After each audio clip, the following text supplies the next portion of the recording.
Podcast, apa kabar? Senang sekali bisa berjumpa kembali pada siang hari ini.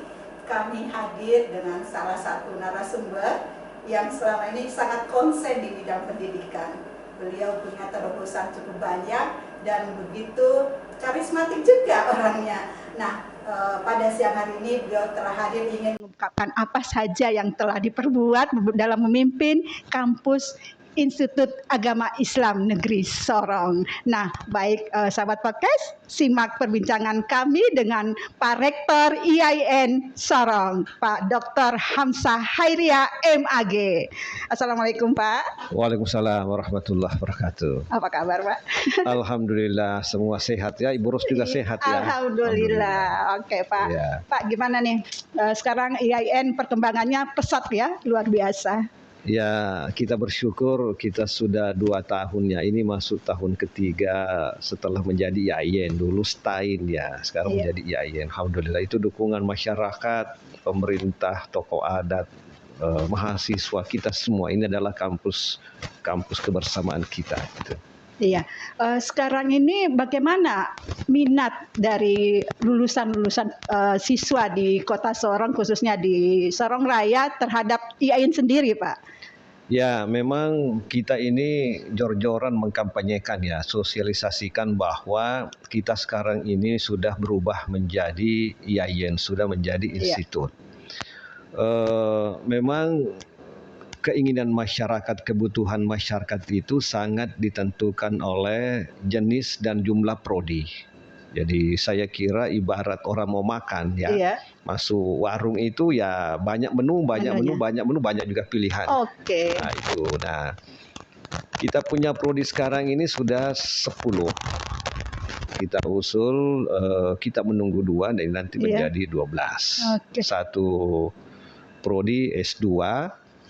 9 prodi S1. Mungkin bisa disebutkan prodi apa saja diantaranya? Ya mudah-mudahan saya hafal ya.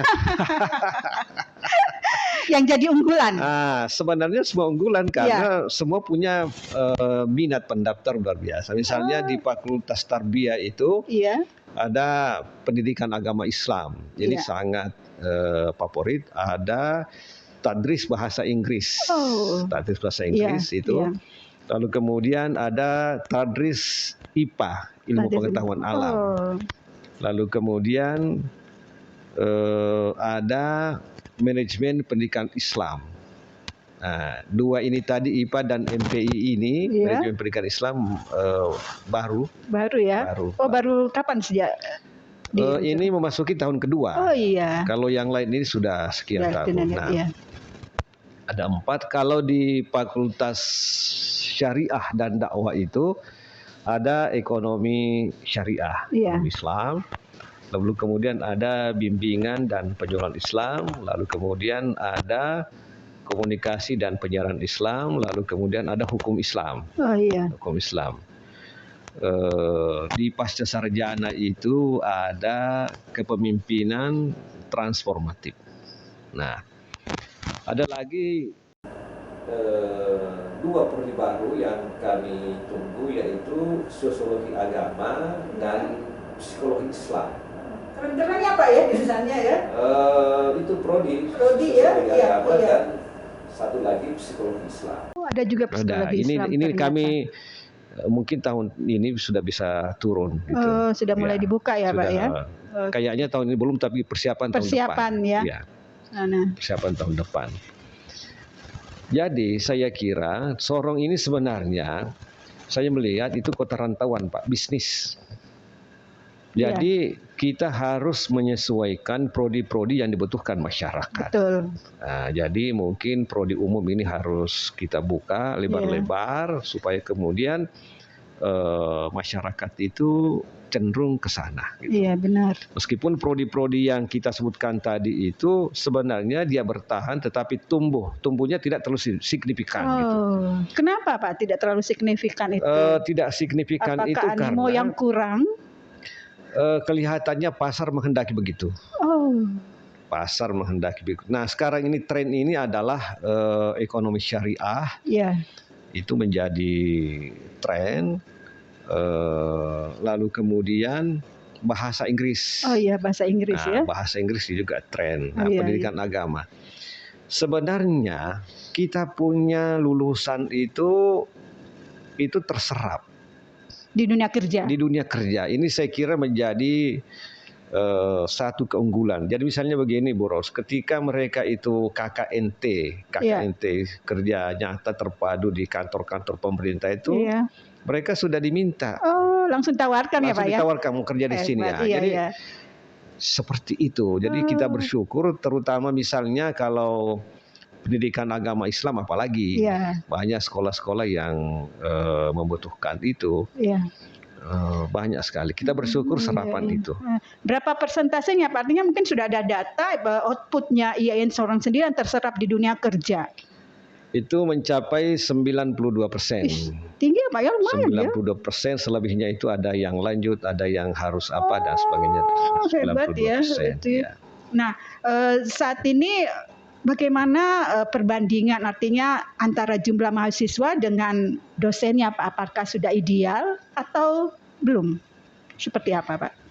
Sebenarnya kita berada pada tataran ideal. Jadi jumlah mahasiswa kita ini tidak banyak.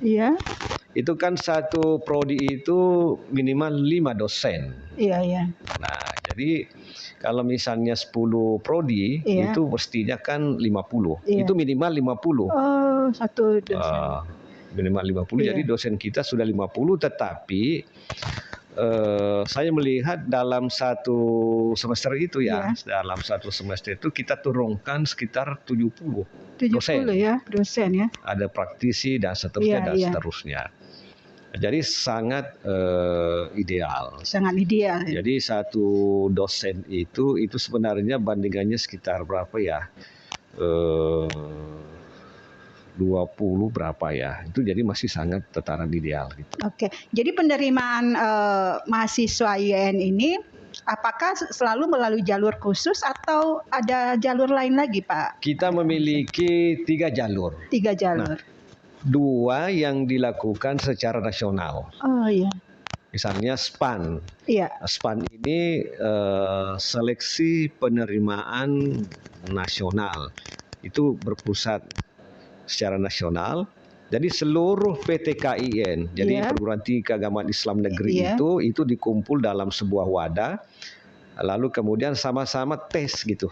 Kuotanya berapa Pak? Apakah ada peningkatan? Ada pembagian kota. Ada pembagian kota. Memang secara nasional setelah COVID ini sedikit menurun. Oh, menurun ya. Menurun. Memang hampir seluruh menurun itu. Nah, setelah itu tidak ada ujian, hanya seleksi aja. Kita seleksi prestasinya. Nah, setelah itu ada lagi tahapan kedua. Gelombang kedua maksud saya, itu juga secara nasional namanya ujian masuk PTKIN. Jadi misalnya gini, mendaftar di IAIN Sorong misalnya, tetapi ikut tes di IAIN Sorong, tapi pilihannya di Jakarta atau di mana dan seterusnya. Oh begitu ya, karena bebas memilih. Bebas memilih. Nah, jadi ada mahasiswa kita itu tesnya di tempat lain, tetapi lulusnya di IAIN Sorong. Oh, banyak ya Pak ya? Banyak. Dari Medan bisa? Ya bisa, dan ada fakta seperti itu. Apalagi yang bagus ini karena ini kan misalnya punya keluarga di sini ya. Jadi sepupunya baku kontak bisa kan di situ ya. Bisa. Jadi transmigrasi, perantau dan sebagainya itu lihat. Nah, ada lagi satu yaitu ujian masuk. Ujian masuk ini yang bukan lewat nasional. Enggak. Lokal saja ya, lokal betul Bu Ros. Jadi lokal ini kita melakukan testing seperti itu. Lokal.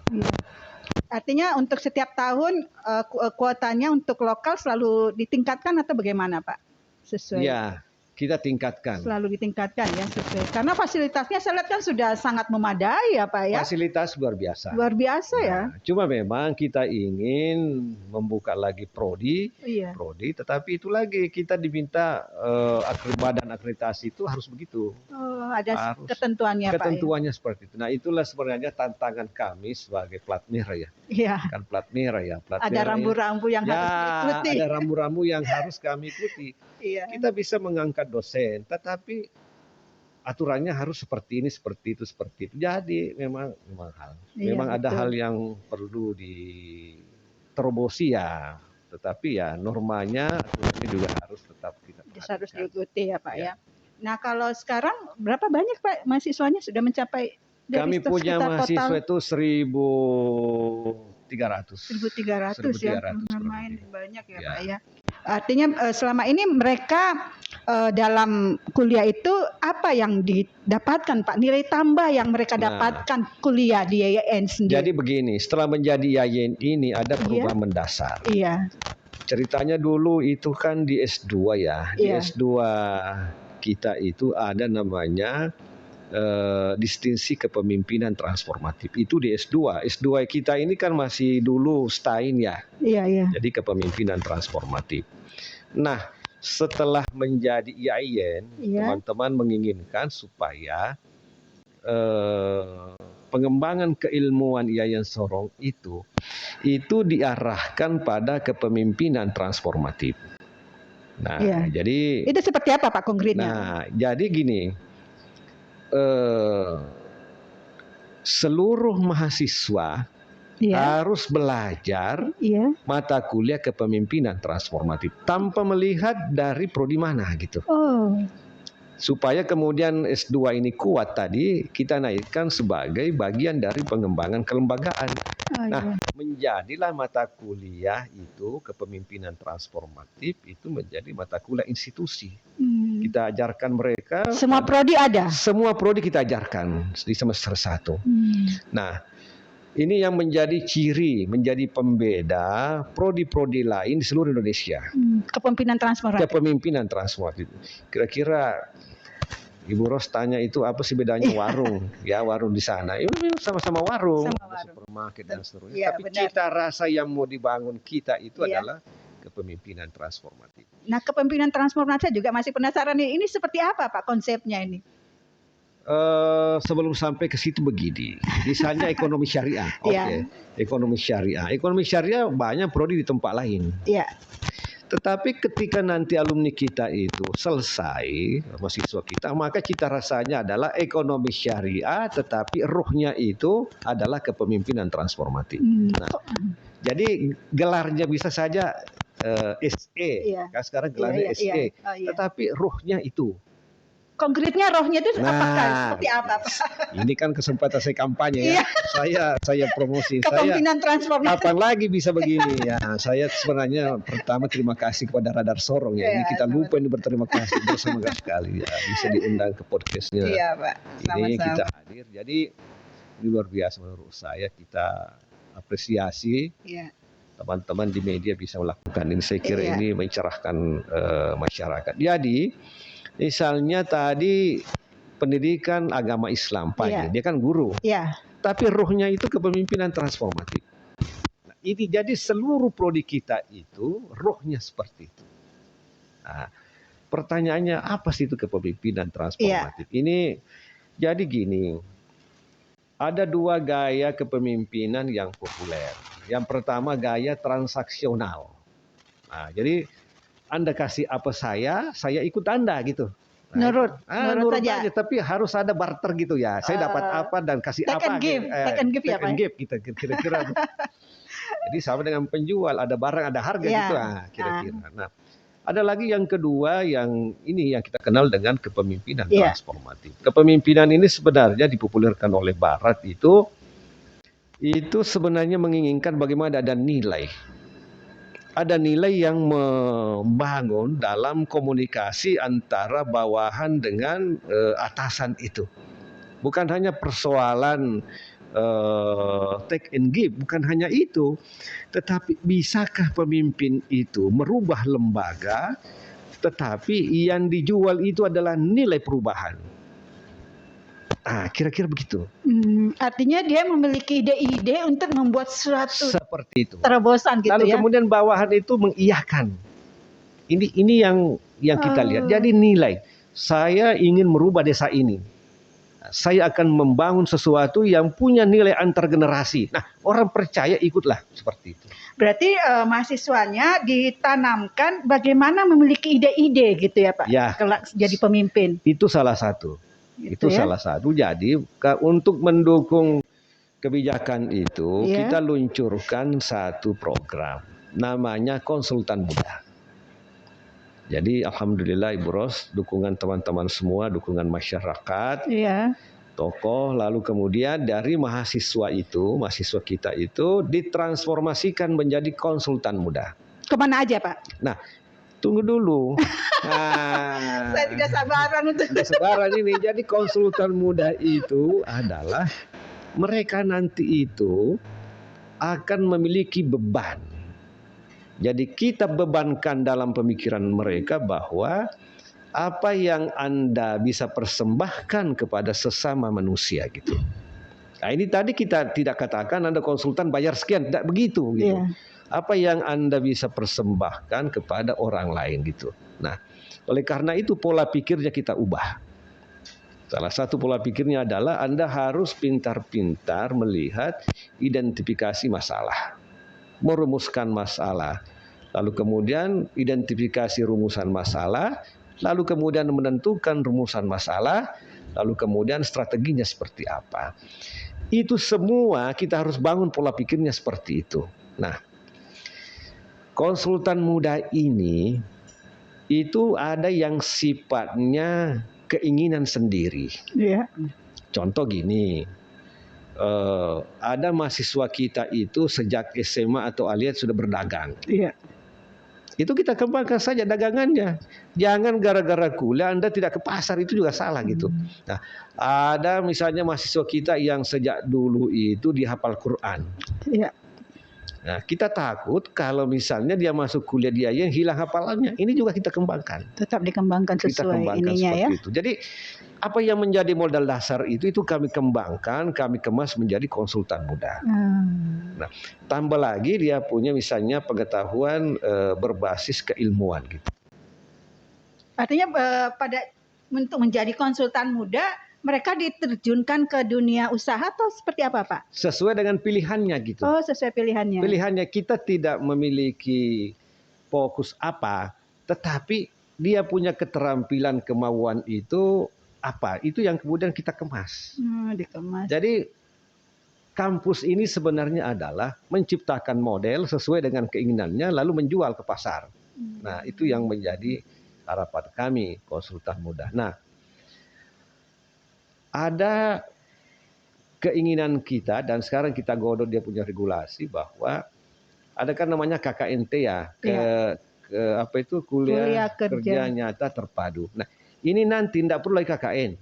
Sudah tidak ada lagi, sudah dihapus. Ada KKN, tetapi kalau misalnya dia mau cicil KKN-nya lewat pengabdian ini, maka itu dihitung. Tidak menunggu waktu yang bersamaan seperti selama ini ya. Kalau sekarang di KKN ini kan di semester 7 ya. Nah, kita turunkan ke bawah. Misalnya gini, dia memiliki kemampuan membina. Nah, itu di semester 3 misalnya. Oke, silahkan kita kasih aturan Anda melakukan ini. Nanti misalnya dianggap selesai, dinilai oleh tim. Nah, dia sudah KKNT. Tetapi kapan dipakai nilainya nanti semester 7. Sehingga kemudian di semester 7 itu tidak perlu lagi nih, kecuali kalau mau ikut silahkan itu. Apakah ini merupakan bagian dari kampus Merdeka itu ya Pak ya? Iya, itu salah satu terjemahan dari situ. Iya ya. Salah satu terjemahan. Tapi kalau kampus Merdeka itu ya itu juga, tetapi lebih kepada keluar antar kampus. Kita ini masih internal. Di dalam ya. Jadi usia kuliah itu masa lama belajar itu semakin pendek gitu. Kita dorong semakin pendek gitu. 4 tahun kalau bisa ya. 3 tahun udah selesai. Ya itu 3 tahun 7 bulan lah supaya lebih cepat selesai. Iya. Nah, konsep pemikiran Pak Rektor ini apakah sudah bisa diaktualisasikan oleh para dosen di IAIN Pak selama ini? Bapak menilai? Memang pro kontra Pak. Iya. Ada yang tidak setuju dan tidak setuju. Tidak setuju alasannya. Ada tidak setuju. Tapi saya pikir begini, semua bisa diubah kecuali Pancasila. Iya. Itu dasar. Undang-Undang 45 nggak boleh ya. Tapi ini kan semua yang lain itu kan pemikiran kita bisa ubah. Terus kita begini ya, kenapa sih mahasiswa kita ini lambat selesai? Iya. Maka kita harus membuat skema supaya dia cepat selesai gitu. Nah, akhirnya teman-teman dosen juga setuju seperti itu. Tapi kalau cepat selesai terus belum siap, artinya dia kemampuannya masih belum maksimal gitu. Gimana? Kita dorong, jadi gini, mahasiswa sekarang semester 5 itu ya, beda pada zaman saya. Kalau pada zaman saya itu kita semester 5, wah ini kata orang kita itu sudah tinggi sekolah ya. Nah, tinggi sekolah sudah sarjana. Benar. Di semester 5 itu Ibu Ros, kami sudah kampanyekan bagaimana Anda harus berpikir S2.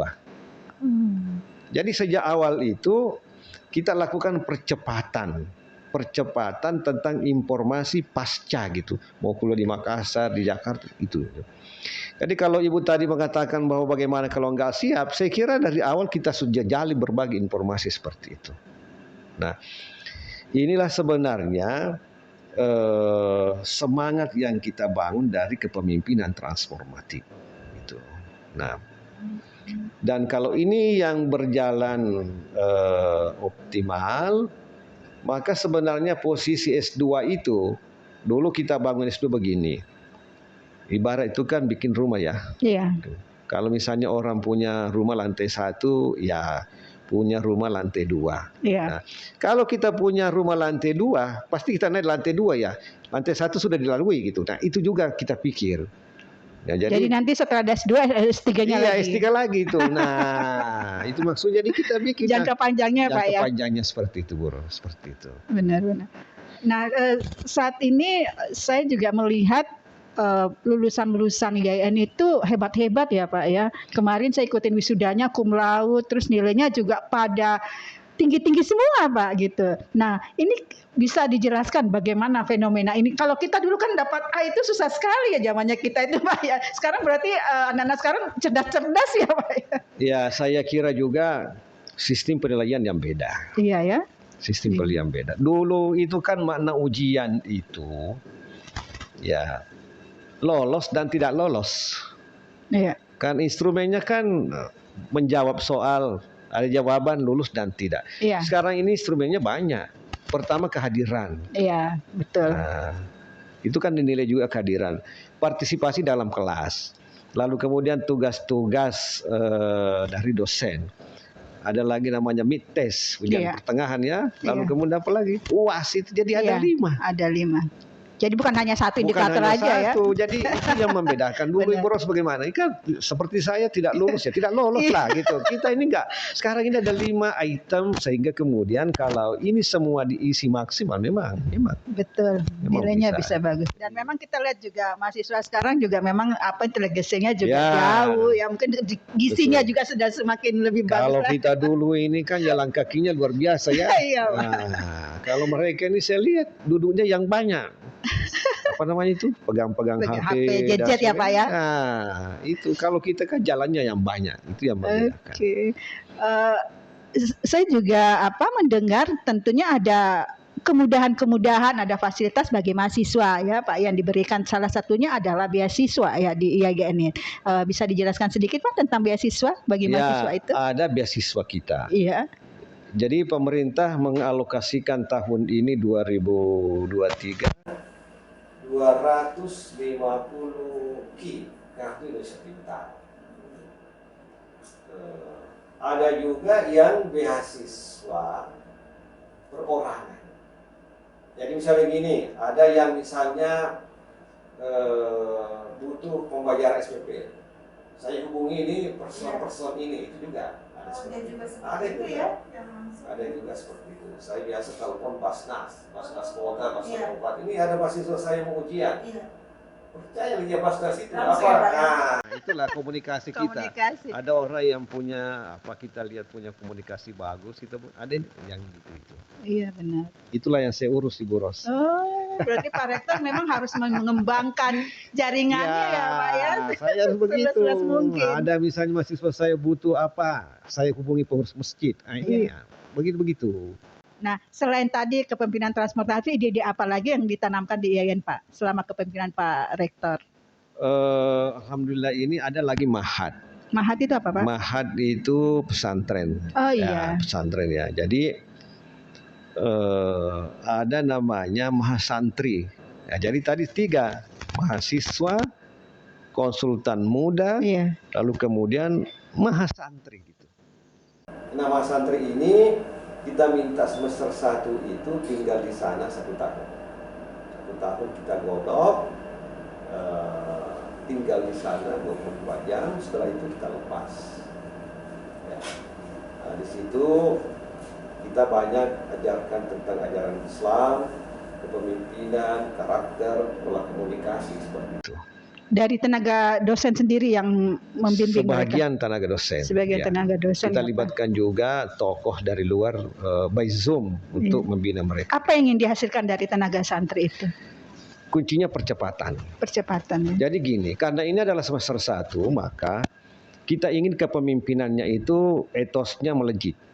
Contoh gini, jangan lagi ada semester 1 itu tidak pernah berkomunikasi dengan tokoh. Dengan tokoh siapa Pak misalnya? Ya misalnya tokoh lokal, tokoh nasional, kita ingin seperti itu. Jadi di Zoom itu mereka misalnya ketemu dengan dosen pasca sarjana. Jadi dia sudah diajar seperti itu. Oh ini Wakil Direktur Pasca Sarjana UIN Syarif Hidayatullah Jakarta. Dia sudah tahu itu. Tahu, ya. Jadi sejak awal gitu. Ini bagian dari percepatan. Nah, ke depan kami undang para tokoh masuk kampus untuk mengenal mereka. Termasuk nanti Boros masuk kampus lah.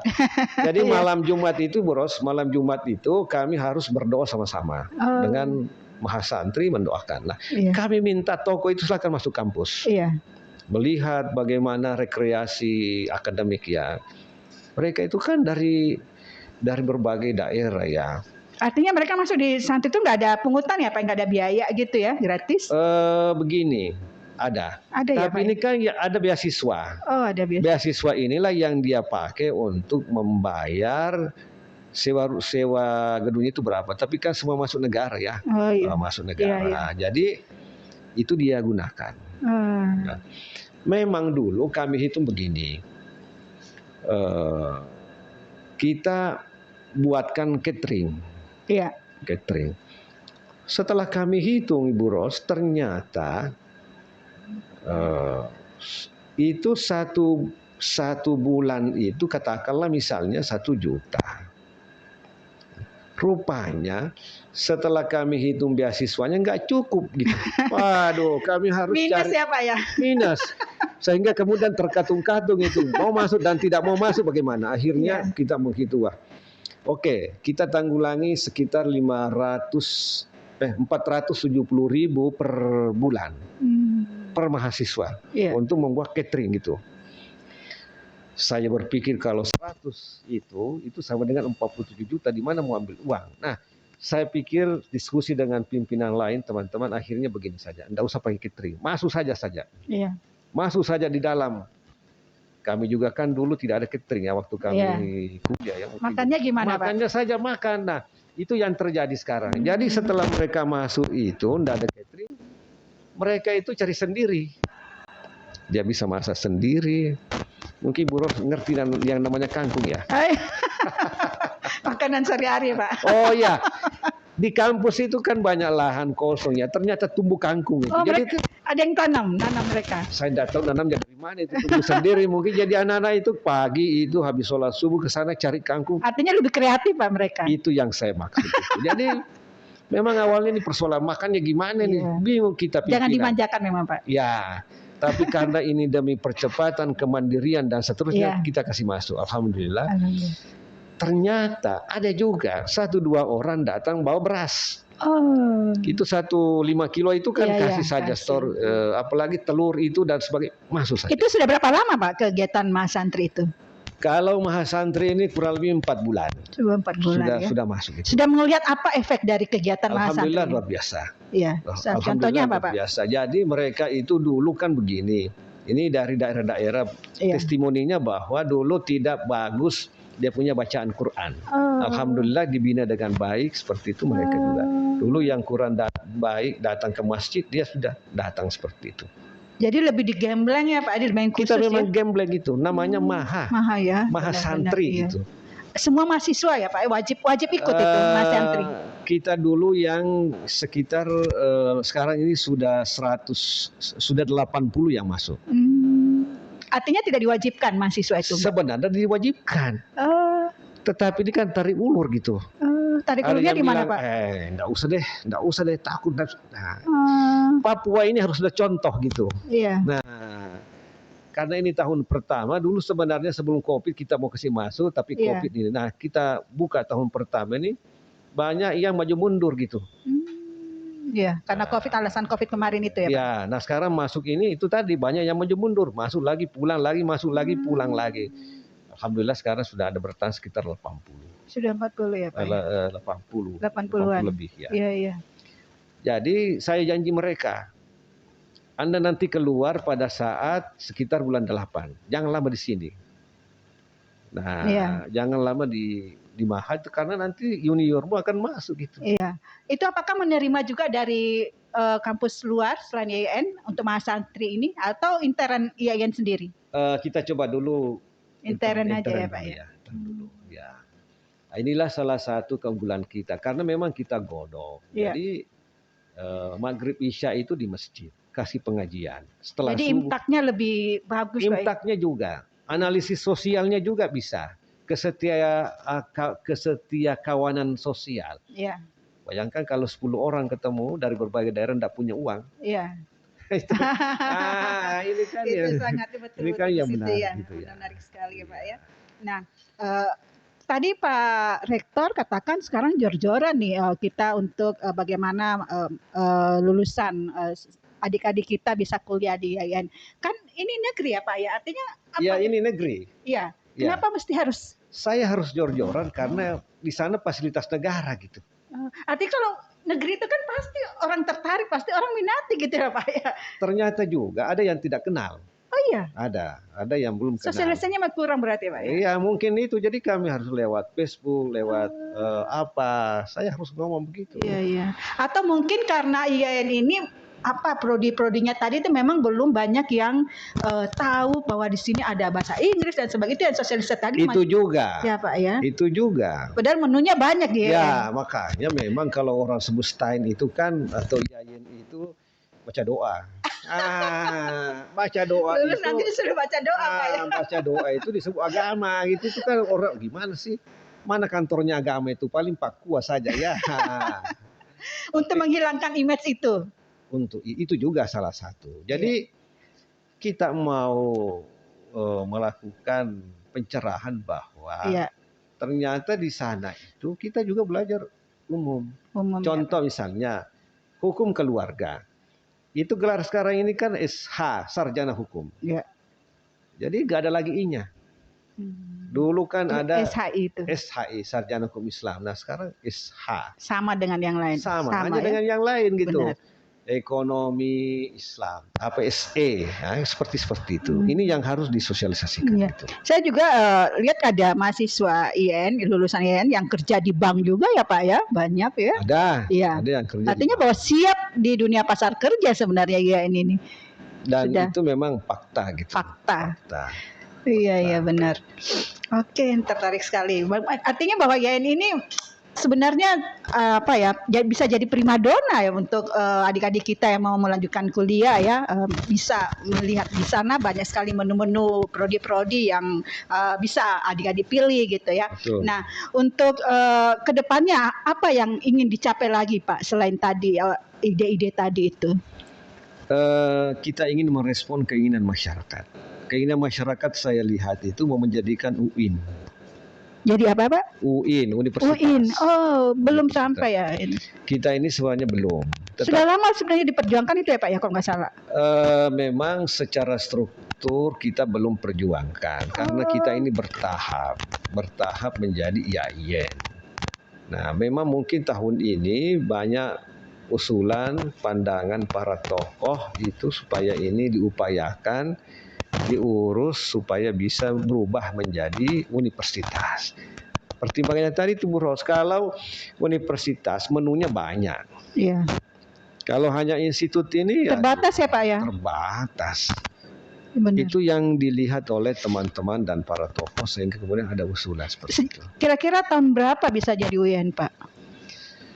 Ya, ini juga pertanyaan yang susah dijawab ya, kapan. Tapi kalau memang kita lihat itu keinginan pendirinya, maksud saya dari awal itu kan ada di pintu gerbang ya, disebut dengan Al-Jami'ah. Al-Jami'ah itu adalah universitas. Jadi sebenarnya sejak awal dirancang itu menjadi Tain itu memang Al-Jami'ah.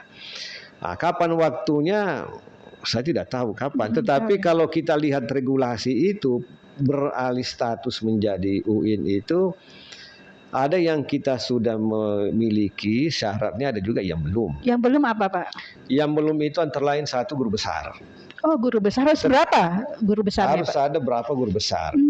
Yang kedua prodi eksak. Harus ada eksaktanya. Harus ada eksakta. Nah, kita belum. Belum ya. Belum. Ada satu yang bisa menjadi eksak itu tadris ilmu pengetahuan alam. Tapi nanti juga hilang dia punya itu tadrisnya, pendidikannya gitu. Oh, jadi umum dia. Jadi umum. Nah, jadi memang kesana itu ya tergantung dari kebijakan Jakarta. Kalau misalnya Jakarta memberi afirmasi mungkin. Afirmasi itu seperti apa, Pak? Ya, bahwa syarat itu dimaklumi. Oh, ada kebijakan-kebijakan khusus. Misalnya toh. Kalau ada otsus ya, Pak ya. Ya, seperti itu kan. Nah, syarat itu dimaklumi, kalau kita menunggu syarat kapan bisa maju. Iya, benar. Nah, ini juga saya kira butuh dukungan pemerintah provinsi. Iya. Sehingga kemudian mungkin langkah-langkah seperti itu Jakarta bisa melakukan pemakluman. Apalagi sudah jadi provinsi kita nih Pak ya, Papua Barat Daya. Itu lagi Papua Barat Daya ini saya kira harapan kita semua ya, warga Papua. Itu juga mungkin bisa menjadi pertimbangan untuk menjadi universitas ya Pak ya. Kalau untuk tenaga dosennya sebenarnya sudah siap juga. Tadi hanya yang itu saja yang profesor itu ya Pak ya. Profesor itu dan itu saja prodi-prodi eksak itu yang harus kita benahi. Berarti dosen-dosennya juga harus didorong cepat untuk mengambil S. Nah, itulah kebijakan kami Bu Ros. Jadi kami ini dosen-dosen IAIN itu kami melakukan percepatan program doktor. Sekarang yang dokter berapa banyak Pak di IAIN? Sekarang yang ada sekarang ini yang tua-tua ya, yang kayak saya ini, itu ya 10. Kemarin kita kirim ke Universitas Jember itu ada 11. Jadi kita perkirakan 2005 nanti ada sekitar 26 dokter. Kurang lebih itu. Banyak Pak ya. 26 dokter 2005 insya Allah. Iya benar. Saya juga pernah mendengar artinya gini, IAIN itu berjalan di tempat tanda kutip ya Pak ya, karena katanya tidak mau menerima kerjasama dengan luar negeri. Apakah seperti itu Pak? Ada batasan-batasan atau bagaimana Pak untuk menggalang kerjasama dengan negara luar misalnya? Sebenarnya kita bebas. Atau donatur. Kita bebas. Kita terbuka. Negara mana saja kita bisa bikin kerjasama. Iya. Cuma memang kita belum memiliki fokus prioritas ke sana. Kami lebih banyak ke wilayah regional. Regional aja Pak ya. Okay. Artinya bahwa memang sekarang konsennya kapan bisa jadi universitas itu dulu ya Pak ya yang dipikir. Iya, seperti itu. Oke Pak, menarik sekali ya sahabat podcast ya untuk kita berbicara tentang IAIN Sorong ini. Banyak sekali fasilitas yang sudah dimiliki ya. Nah, berbincang-bincang tentang tupoksinya, saya juga tertarik ingin menanyakan nih beliau. Pak, setelah jadi rektor mau kemana Pak? Apakah tertarik di politik enggak? Saya sebenarnya tertarik, tapi membaca-baca bukunya saja. Membaca bukunya seperti apa? Dia hanya menyimak saja, memantau saja. Begini, kita ini sebagai dosen harus banyak buku dibaca. Pertama para tokoh, ya jatuh bangun tokoh itu seperti apa. Memang kalau dicari buku mana yang bagus, kita banyak sekali buku. Tapi kalau misalnya apakah setelah jadi rektor mau jadi apa, saya itu Bu mengalir saja. Apalagi saya ini kan apa namanya PNS ya. Oh, PNS. PNS. Nah kemarin itu kemarin kita melihat banyak baliho-balihonya juga. Ini kayaknya saya sudah tendensi, ini Pak Rektor mau jadi 02 atau apa? Atau mencalonkan diri di legislatif atau sebenarnya begini, memang banyak tanggapan. Iya. Kok Bapak ini Pak Rektor ini banyak balihonya. memang banyak baliho dalam rangka sosialisasi, tapi bukan untuk saya gitu. Itu kan atas nama IAIN. Benar. Cuma memang orang membaca, oh jangan sampai seperti ini. Saya nggak tahu juga seperti itu.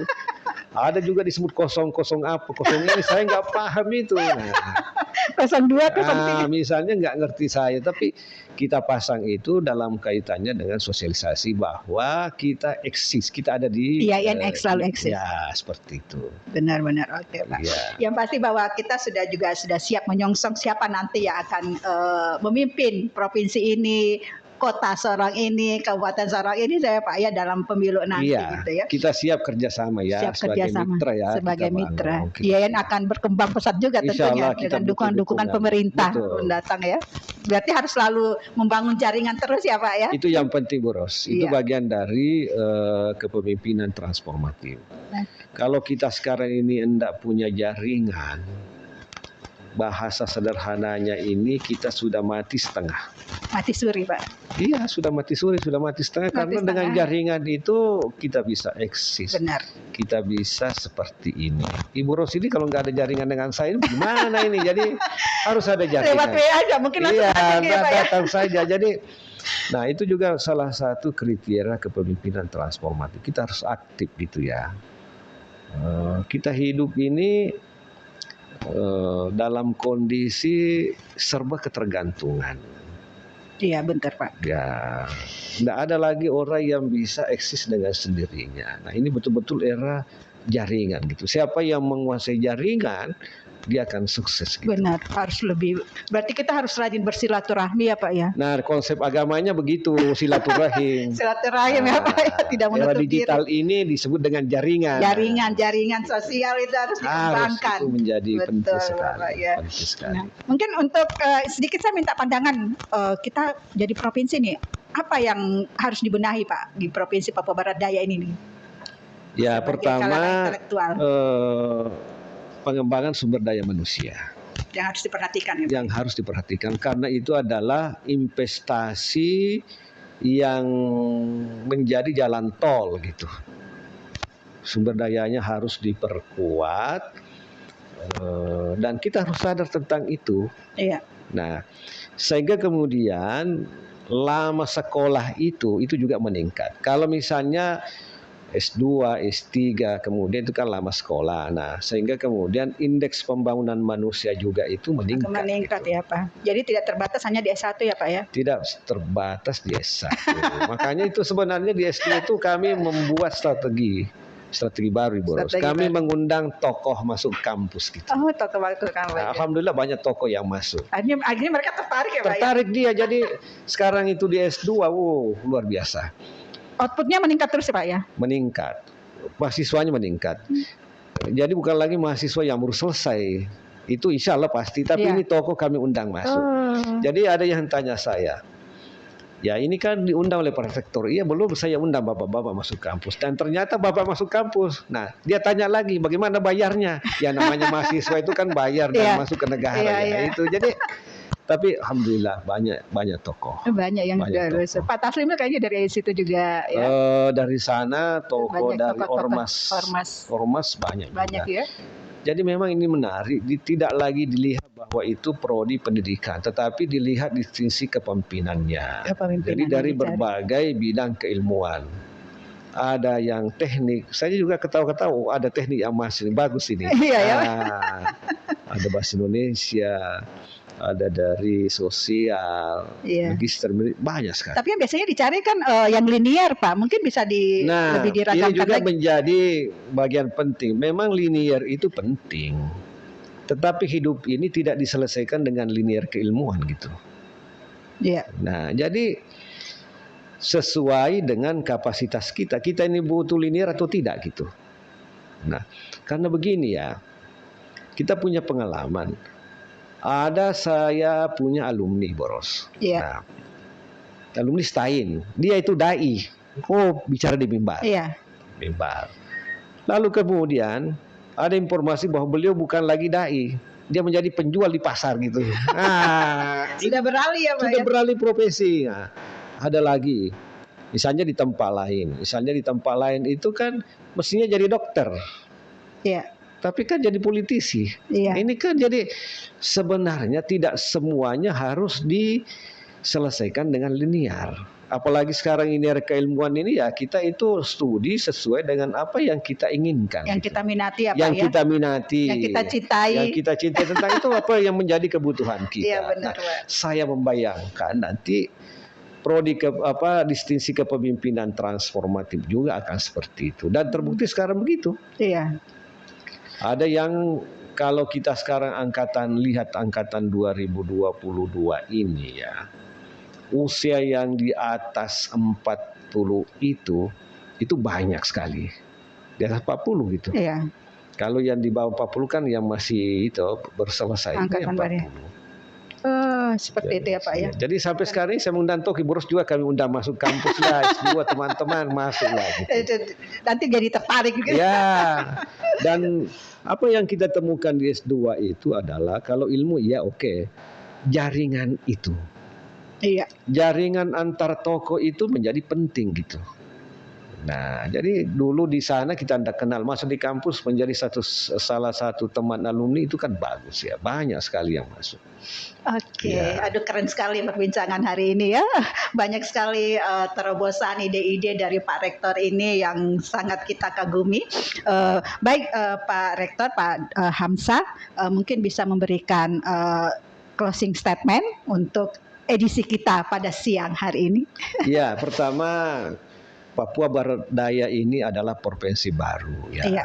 Kita bersyukur bisa kita nikmati. Nah, IAIN ini saya kira salah satu aset ya. Kebanggaan masyarakat. Termasuk juga saya kira podcast ini juga aset ya. Aset juga untuk mensosialisasikan. Betul. Jadi dimanfaatkan lah ini ya. Iya. Saya bersyukur kami diundang secara gratis ya.